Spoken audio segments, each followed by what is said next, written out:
And welcome to Dragon Breath Podcast. I'm your host, Christian Sanford, and you're here listening to the podcast for DMs, by DMs. And this is our Halloween episode. We're actually recording right on Halloween, so I'm going to try and post this today. Who knows? We'll see what happens. But I am joined by two fabulous guests who joined us for our live stream last Saturday. Hopefully you were able to catch it. We did a spooky Halloween episode, but today I am joined by Reed and Austen, our two players. Reed was our DM friend who joined us as a player. Reed, say hi. How you doing? Hey, how you doing? I asked you, man. You got something? I'm doing great. Yeah. Are you doing anything spooky today for Halloween? I dressed my dogs up in spooky costumes. Oh, That's about it. That is the best COVID-friendly activity. What'd you dress them up as? Well, one of my dogs hates costumes, so we just put on this like orange and black little fluffy collar. She kind of looked like a jester, and then my other one was an angel. Brilliant. Much different than the experiences you had in our stream. Yeah. And we are also joined today by Austen, who is our more novice player. Austen, how are you today? I'm doing well, and I'd say novice is a bit of a it was your overstatement. first D&D game, right? I was pretty bad. No, you were great, man. And we'll talk about it. Yeah, we'll get into that in just a moment. We are joined here by Reed and Austen, our two players from our last stream. And last week, they explored the haunted woods of Unskeep. Basically, they were hired by a local duke after a nearby hamlet had started giving reports that people who found themselves in the woods after nightfall perished. No one survived. It was a point to where no one was going into the woods at any time of day. The players investigated the woods, gathering a lot of clues very efficiently, and I was hoping they wouldn't be too clever, but they kind of figured me out a little faster than I thought. But, they were able to explore the woods during the day, and then as soon as the sun set, things got spooky. We had monsters show up. There were shadows, a demon, a ritual basement. It was all there. But we'll get into some of those details as we move on. But I wanted to hear from our players and hear about their... Oh, and also, before we get too far into this, you may be noticing that there is a friendly voice who is not here on this episode. Evan is just out of town and unfortunately unreachable this weekend, dealing with some personal matters. But we are still here, and he told us to go about our merry way today. So, Reed and Austen. Reed, do you want to talk about let's talk about Austen's first experience with D&D first. That's really what I want to hear about. So, man, tell me, what did you think of your first time playing Dungeons and Dragons and in a spooky forest? Well, I hear that it was it was a shorter experience than most D&D games go. So, well, it was still very much the game. You had some role-playing chances, and there was, exploration and combat. We hit all three pillars. Yeah. Well, I definitely felt a bit useless in a way because I wasn't quite sure of what I was doing, but you guys helped me out, and I had a lot of fun. It was a very unique experience. I did improv in college, and it just kind of, it evokes that kind of loosey-goosey mindset. You're trying to loosen yourself from, I guess, your normal way of thinking. So I had a lot of fun. You get to play, this paladin, this Topaz, the Merciful was your character, right? You played this Mercy paladin, which was a cool class. Yeah, it was a cool subclass. So did you enjoy playing paladin too? Like, I know the mechanics are kind of a lot, but as a new player, so basically how we helped Austen, for our listeners at home, and how we help our players on the show, is Evan and I don't think we've articulated this on the show yet, but Evan and I usually go in and basically make all of our players, their character sheet, into Roll20, which you can do through a handout. So when you create a handout on Roll20, if you're using Roll20 to play your games, you can create a handout and you can just basically fill in some blanks for, I use the abilities, and I should really have it open right now. But you can create pre-programmed roles for all the characters, so that way, Austen didn't have to reference a character sheet. He had a list of his abilities and what they did mechanically, and then we made him buttons for every check, which does take a little bit of time, but all in all, it only took about 15, 20 minutes, and once your player has it, they have it. Can I comment on that for just a second? Yeah, go It's ahead. like it's super useful, and in the format where you do the live stream, it's definitely like speeds things up. But I think it's almost like a crutch when it comes to like, especially bringing new players in. Like I think rolling the dice yourself, and obviously doing it like over the internet, like has something to do with this too. But I prefer if you're teaching somebody to like, if you have your sheet in front of you and you roll your dice and you can like look at it and it's all tactile, you know, and Yeah. like doing the math yourself, I think like really helps you understand how like things interact together. And there definitely is sort of this bond and connection that you get with your character sheet as you scribbled and cross shit out. Yeah. You know.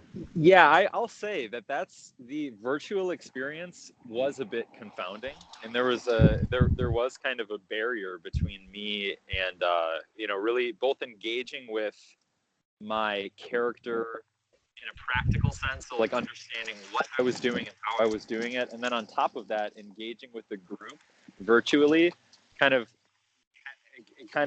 stifled my, I think, willingness to really lean into the character.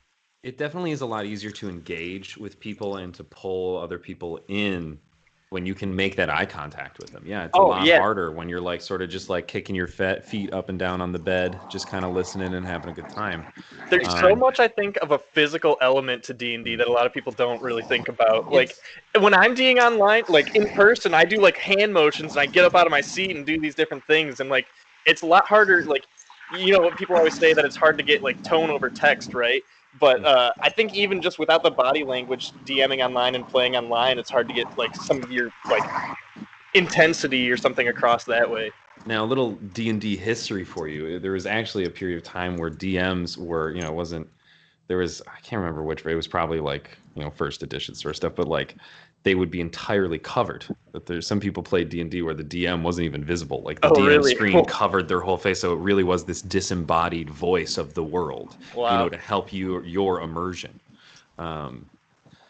Which is kind of interesting. But yeah, I feel for me, what I get most out of Dungeons and Dragons is that communal connection with my friends and telling a fun story through that. And you're right, yeah, it is a little more challenging to do that online. But honestly, I mean, yeah, so it was a little difficult to connect with us, you know, over the internet. But you know, despite that, I mean, yeah, I have background in kind of getting into improv, so I was definitely comfortable with it. Sure. So, I mean, yeah, I just had a bunch of fun. I really liked slaying the demon. That was great. I gotta ask, because highlight. I was like, for a moment, because I don't, know my players real. I don't know how scary I could make stuff, and I was wondering, like, is this actually going to be scary? Was anybody? I want to be honest. You can tell me if it was, just too goofy. We're having too much fun for it to be scary. But was any of it like, oh, that's off-putting? At least I didn't really get to like. We'll get into a little bit more later, but yeah, go ahead. I think horror is probably one of the harder kind of genres to get across in D&D. I ran Curse of Strahd for Evan and a few other people, and that is a module that's just full of like your classic horrors, like your vampires and werewolves and hags and everything like that. And like you said, you just have so much fun and you laugh so much playing D&D that it's sometimes hard to get across. I'm not super familiar with like horror in literature, but if you think about like a horror movie or something like that, it's like a lot of the kind of dread feeling that you get is that you as the viewer has a little bit more information than the people inside the movie. So you're like, oh crap, like this is going to happen and these people aren't noticing it or whatever like that. You can't really get that across in D&D. I say the best horror I've experienced in D&D stuff is I needed more. You really need the time. Like to really have a truly scary effect on your players, I need a little more exposition. I need a little bit more time to build that tension for things to be a little off-putting. Yeah. I had to, this was definitely a one-shot. I thought it was sort of a fun, spooky hacker-slasher through the woods sort of thing. But Reed, I think this is a good chance we can kind of switch into your experience here as well. So do you want to talk about how, you engaged with it from a DM's standpoint? I had a really great time, and I thought you did a super good job as far as the horror and mystery goes. It's not really all that easy, like you said before, and especially with that time limit to like build it up like you did. But I had a good time. I think part of the horror too is like you got to really build up the like experience, right? You got to get into the player's head and be like, oh, there's like there's all this gore, or there's spooky things happening around. You get this like smell of death, or these like noises, like creaks and groans and everything in the woods and everything. And I thought you did a really good job with that. And your voice acting was just superb. I thought it was great. Thanks. I appreciate that. But yeah, I had a blast. I realized that this is the second time I've been on the podcast, and I played a fighter 2 times, and I played with a paladin 2 times also. No, I will have to get you on so that you can play the paladin, and we can put another fighter. Yeah, right. Paladins are great. I love paladins. But yeah, I mean, I guess maybe part of being on the podcast too, and maybe subconsciously I choose a fighter because they're pretty easy to play. So it lets me just get into it. Like for a one shot, especially, like I don't have to really focus on a lot of like mechanics or anything like that. But for me, so much of D&D is outside of combat. But let's not. We could go off on that for a good long while. So to go over, I just want to sort of reiterate mechanics that I presented within this game, so that we can share with you, my friends at home. Pull back the curtain, show you a little what was going on. So to set up my players, they basically were in the hamlet, and I had given them a chance to sort of gather information before night fell. In hindsight, I think I gave them too much time. I think I should have probably moved you along through, because you found everything. Mm-hmm. And I was hoping that, you would still have 1 or 2 things to find after the sun had set. But these players were very smart, and they found all of my sort of like clues and little knickknacks. But one of my favorite things that I added that we didn't actually get to use too much because things didn't get too hairy was a trick or treat roll. This was just sort of a fun one shot, and it was anytime they wanted to change how things were going, they could just say trick or treat. And it was I made 20 different little things, and that's posted on our website, or it will be later today. You can find all of my notes for the Lost Woods of Unskeep, and you can see the trick-or-treat table that I used. And maybe, I don't know, if you're playing later tonight, if you're viewing this today, you're not going to prep it in time for next Halloween. You can definitely use my trick-or-treat table. Outside of that, I made a very large map, which I think really played into the exploration, which was something I wanted to explore with a little bit more. So I had created for this session a 75 by 250, I think was how many squares. And honestly, I was a little worried about Roll20 running it. Was not a problem. I used textiled squares. I used tree images all over all of it. There was a couple other like maps copy and pasted on there. And it loaded fine. I didn't really have any delay, and players didn't have too hard of a time navigating. So if you're thinking about doing a larger map, it didn't take me too long to make a whole forest. You make a couple trees, you select them, group them, and then copy and paste that group of tree clusters over and over again, and you'll have a forest in 10 minutes. I am lazy, and I am not the brightest bulb in the bunch, and this was not that hard to set up. It looks... DMing is... And you can back me up on this a little bit, Reed. But DMing really... It looks fancy. I feel like... Yeah. We're truly... It's like magicians or magic. Smoke and mirrors, yeah. Yeah, exactly when you really see behind the curtain, there's not a whole lot happening here. Like... Austen, to give you some context too, is for DM, for everything that you did is I wrote 1-2 pages and then this chart, this 1 through 20 trick or treat thing, which wasn't even really part of it. But all the information that you needed, I wrote out on 2 pages. And that's it. There isn't that much to really take care of. We had the shadow monsters that showed up, you had the demon, and then the information to gather, and that filled up 2.5 hours, and I could have dragged that on to go a little bit longer. Now, the mechanic I am a little bit bummed that I do want to talk about a little bit that we did not get to is madness. So, because you guys had found the demon so quickly, and you were about to send him back to his realm, he had to challenge you, but had you not had all that information right away, every hour that you would have spent in the dark, you would have had to make a madness check, and every hour, the DC would have gone up. So, come on, man. If your players, are moving through the woods, there is a wonderful, madness chart that is in the DM's guide. It's on page 258, and it gives you tables for short-term, long-term, and permanent madness. So that was going to be the progression as the night got longer. If you failed that save, it would have been a longer effect, which would have been interesting. At the end of the night, I was thinking that, climactically, it's the end of the night. You have like one more save and you have to get out of the woods. Also, if you guys had gotten the monster into daylight, that also would have ended the encounter. But Oh, nice. you didn't really get there. I think madness is such a great mechanic because I think like there's all these different effects you can do to your players, right? Like the shadows drained the strength, and that's like it's a cool mechanic to have, but I gotta say, being on the other end of that one, that hurt so bad. Well, Just having my also, rolls I get was destroyed. hoping, again, so mechanically from a DM standpoint, I was hoping you would have your strength zapped, and then you would be trying to run around the woods finding the Right, rest of the pieces. right. Yeah. So there's stuff like that, and it gives like a certain interesting thing, but like a lot of my character was built around that, so it kind of sucked for me. Madness, on the other hand, is something that like it doesn't necessarily affect gameplay, but it's more of a challenge for the players to role play. You know what I mean?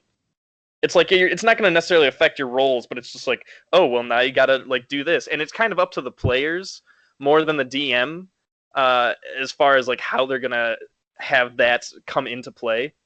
Yeah. But I think it's pretty cool. Yeah, I'm bummed I wasn't able to give that experience. It would have been cool to see a newer player be given, role play scenarios. So Austin, yeah, a lot of times there are external forces that are going to change your character's behavior, and this is where D&D does become a little acting.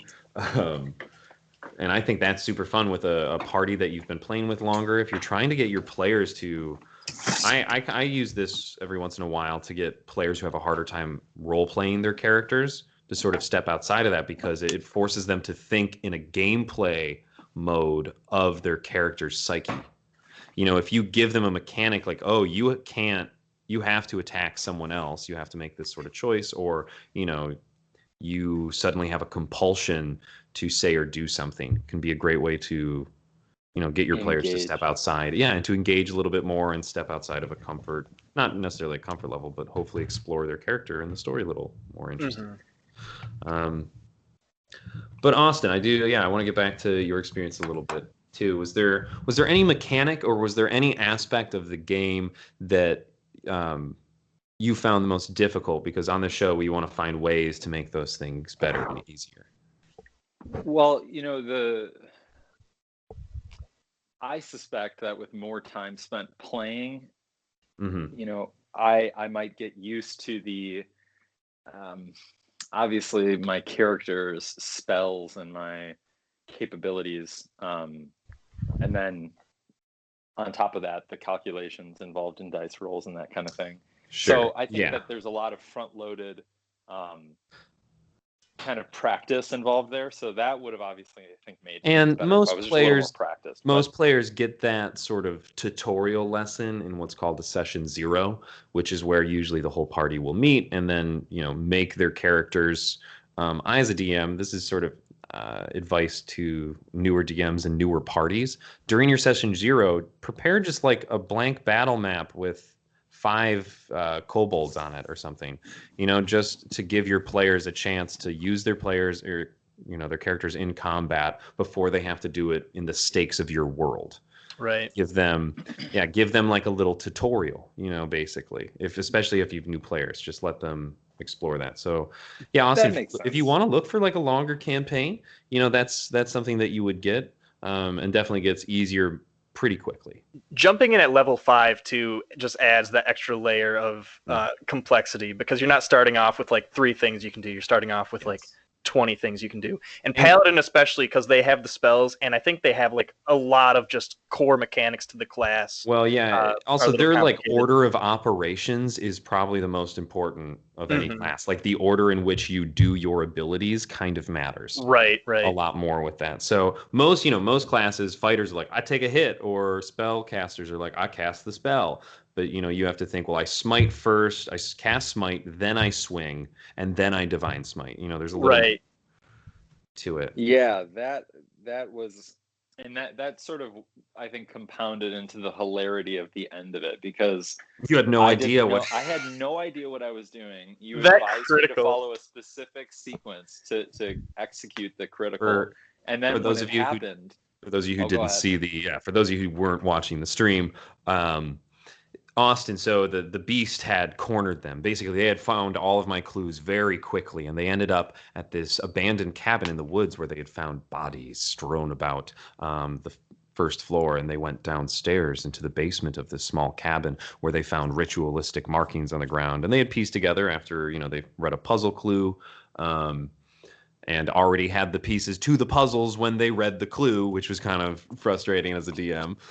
um, so after the beast arrived, they were cornered in the basement, and the beast's essence was slowly being drained through this portal that they had opened. And during that last stand, our paladin and first-time player had a decimating crit. That was, yeah, it was, you did at level 5, you rolled pretty low too. That's the other Yeah, thing. I remember right. the rolls looking low, and you still hit like for 54 or something. I thought it was 65. Was it? Yeah. It was a huge No, hit. didn't it It go was into a 100? paladin's wet dream. That was like the perfect critical. Yeah, and that's, I yeah. think I rolled like a really low dice roll, and then for some reason I had to roll again. And the second time I rolled, I got a 20. And Yes. And then somehow it did calculate like either up to 60 or something, but I thought it went into the hundreds. No, I don't think, yeah. At Yeah, level 100 5, that would high. be insanity. I think it was something like 4d6 and 10d8 plus your strength, Yeah, it was pretty which brutal. was huge. It's huge. That's a But lot of damage. a lot of DMs kind of groan at that, at like paladins, like, but that's the character. That's the story they're telling, is that they smite down their enemies in mighty blows driven by their gods. That's, when they do choose to turn their judgment on someone, it is fierce and wrathful. Right. And they're definitely one of those classes that Nova's really hard, but doesn't have a lot to fall back on after you're out of resources. Like, definitely a very heavily resource-dependent class. So if you have a paladin in your campaign, one technique I would suggest to you is, multiple encounters per day of travel, right? You can bait your players. As a DM, this is always fun. Like, do you try like a little half encounter, see how much you can get them to like blow their load some high level spell slots because they think they're hot shit, right? And then they get to camp and then they're ambushed and they don't have the ammunition. Mm-hmm. That's a great, just longer days of travel, and more rigorous wilderness where things can be more difficult. Or maybe he has to use his spell slots to heal after taking damage from falling or, the dangerous terrain.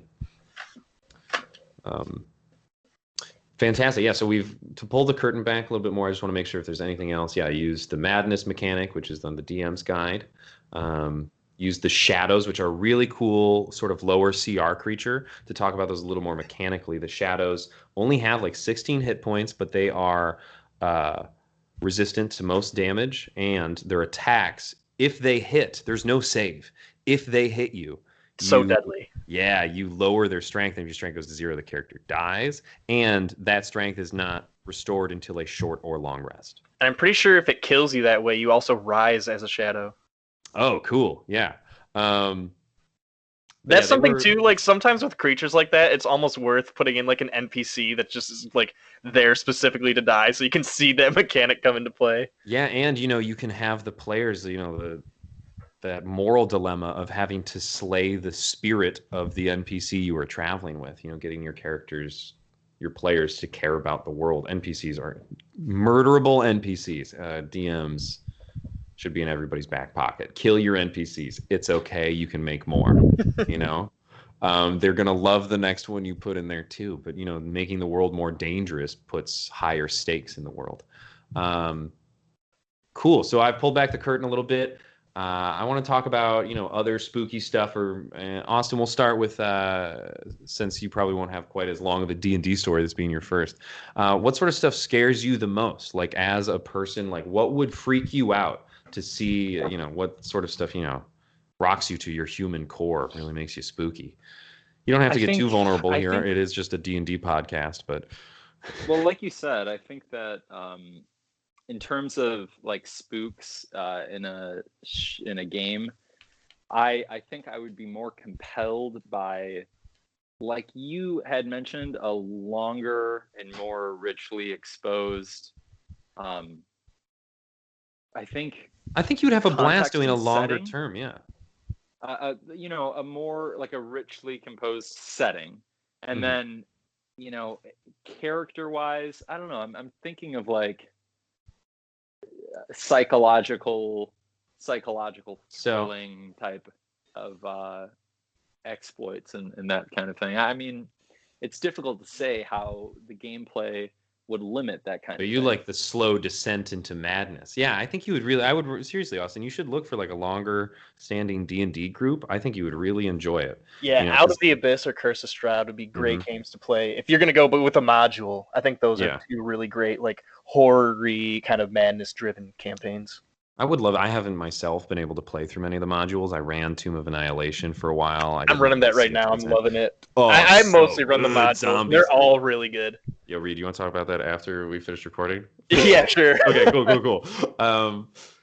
But yeah, Austin, I would recommend. Look, I think you'd have a good time. But what we've done here, our one shots are definitely more of like the game night version. You know, where it's like, you know, just hop on in, play a game of D&D. This is this isn't totally. quite the full experience, but getting a taste. Yeah. Well, Reed, how about you? So I'm gonna get a little more specific. Was there anything that a DM presented to you that like really was kind of spooky? What at the time you're like, wow, all right, this is actually frightening. I don't know if I've played necessarily too many spooky campaigns. Evan normally runs the games that I play in, and we play like pretty high fantasy ones. Yeah.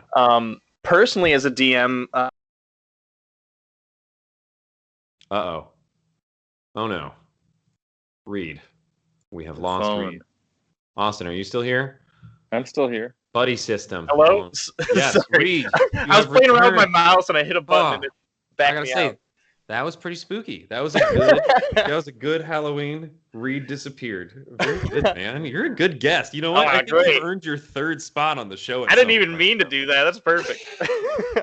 All right. Anyway, I was saying like having run Curse of Strahd, Out of the Abyss, and Tomb of Annihilation, which I think all like they have that undead theme, like that kind of horror theme Monster to them. horror. Yeah. Yeah, right. I think that a lot of it, like, and especially scaring your players, like, what's the scariest thing to a player? It's probably losing your character, right? Mm-hmm. Like, sure, you can throw all this different stuff at them, but I think at the end of the day, it's like the time when you get that adrenaline pumping into characters when they're like on low hit points or they're like going up in a battle that's like definitely leaning not in their favor.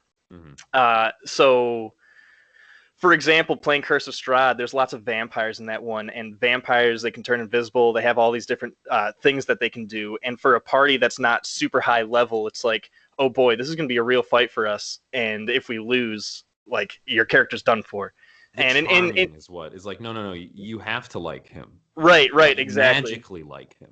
So there's part of that, and then also I think with some horror, I think that you can go into like a lot more gray areas with this kind of genre. And I have a really great story when we were playing through Curse of Strahd. Evan and the rest of the party were fighting these hags, and they had just rescued a bunch of children that the hags had kept locked up in their windmill that they were in, planning to make pies out of them, basically. And the party got all these children, and they pulled them out, but in their escape, running away from the hags, because they couldn't beat them at the time, because, like I said, it's got to be like totally not in their favor. They're running away, and one of their very important NPCs that was plot like dependent on them was captured by the hags, and the hags made this basically this deal with the devil where it's like, hey, we'll give you this guy that's really important to you, but you got to give us one of those kids back. And Evan ended up having to make the choice to end up like giving this kid over to these hags, knowing that he'd be like made into a pie to get this NPC back. And Evan took this, he actually took a form of madness as a flaw onto his character just by himself. He thought about it, and he basically had this kid's spirit haunting him the rest of the campaign. Role playing to the detriment of your character is valid, and I encourage it. Oh yeah, yeah, that's great. I think the spookiest thing I've seen in it was just something that made the whole party like shook. We had come back, we were out on adventures like literally across the ocean. We're like we're like an 8th level party right now. Mm-hmm. And we had just come back across the ocean to basically like the town we started in. And one of us was like, hey, let's go ask that Dannon guy. Yeah, he drove the carriage in the first time, and our DM goes, no one knows who that is. Like your characters no longer have a memory of this NPC. And everyone was like, we couldn't even talk about it. You know what I mean? But you knew deep down. You knew. Yeah, right. Players knew. Oh no, we have this thing that I, Christian the player, am very worried about. But Desmond Black has no clue. That is so horrifying to me that I have this issue that I cannot solve. That you know. That's cool. Yeah, and find a way to do that as a DM is really exciting. That's what I was saying earlier too. Like part of horror is that as the viewer, you know more than the characters inside. So having that like with your character, like your personal character, is pretty sweet. That impending doom, right? You the player knows something, but you, if you're playing, you're playing your character honestly, you might be moving towards that danger involuntarily in character, but consciously you as the player know. That's awesome. Right. Yeah. Kudos to my DM. He's fantastic. Samuel, what a dude. Well, anyways, we are hitting pretty close to the end. I wanted to try one more thing before we head on out. I want to see if we can maybe start doing like a Monster of the Week. Just a fun way to sort of wrap things up. This week's Monster of the Week, hold on, I want to grab the book so I can reference it. I actually had a lot of fun running trolls. And I think trolls can be used as a cool, like fun, sort of like mid-level boss. And like I like the idea of thinking them as hunters as well. They have these really good keen senses. They're hunting the party. Why is there this corruption within the land that these freaks of nature that can regenerate could be hunting the party through some sort of cursed landscape? But trolls are really fun. They're pretty easy to scale as well. The regeneration and their hit die are pretty low. They roll with a d6. And you can just sort of lower their hit points, and maybe if you needed to lower the CR, take it from a 3 multi-attack to a 2 multi-attack. If you wanted to hit them with like a level 3, just drop the hit points in half and make it a 2 multi-attack. Easy. And then have the regeneration. So it's a really easy monster to scale up or down. I also like the idea that the limbs come off. There's this variant within trolls that when their limbs come off, so after doing enough damage, certain limbs will fall off, and the limbs can still make actions on their own. So you could cut off the troll's arm, and it's like clawing towards you and claws at your leg, which is a super fun mechanic. But yeah, try using trolls. They're weird, they're gross, and my players, they give you another suggestion. So I think it was Uja, the huntress, was following them through the woods. She had 2 dire wolves helping track down the party for a bandit party of orcs. When they finally apprehended Uja, I gave them a magical item of her head, and they could present a scent to the troll's head, and it would help give advantage on tracking checks. That's pretty sweet. Yeah, so fun. Feel free to steal that. Throw that into your campaign. Again, this is a podcast for DMs, and we want to make this as easy as possible. DMing is not hard. It can be. You can put as much work as you want into it, but to run a fun session for your friends does not take too much effort. Again, I could have dragged this session out that we had streamed last Saturday probably to be a full 4-hour session. We could have I could have added 1 or 2 more obstacles, but I only wrote really a page and a half. And you don't even have to do that much. The modules are super great too if you don't want to put too much time into it. I almost do no prep work. Like I read a chapter of a book, and that's my prep basically. And they're fantastic books. Now they can get a little expensive, and homebrew is definitely the cheaper option. But also you can totally like repurpose like old Pathfinder stuff too. Mm-hmm. It's pretty easy to take the story and then just mix and match the monsters. Right. 5e monster manual. But thank you so much for tuning in. If you're listening this far, thank you for listening. I want a big special Halloween spooky thank you to Reed and Austen for taking a half hour out of their day to chat with me. Thank you guys so much. And next week will be next Saturday. Evan will be DMing. The upcoming episode is a mystery. How spooky is that, right? Happy a trick or treat Halloween. Love you if you're listening. You're fantastic. And thank you for tuning in to this episode of Dragon Breath. Thank you, Christian.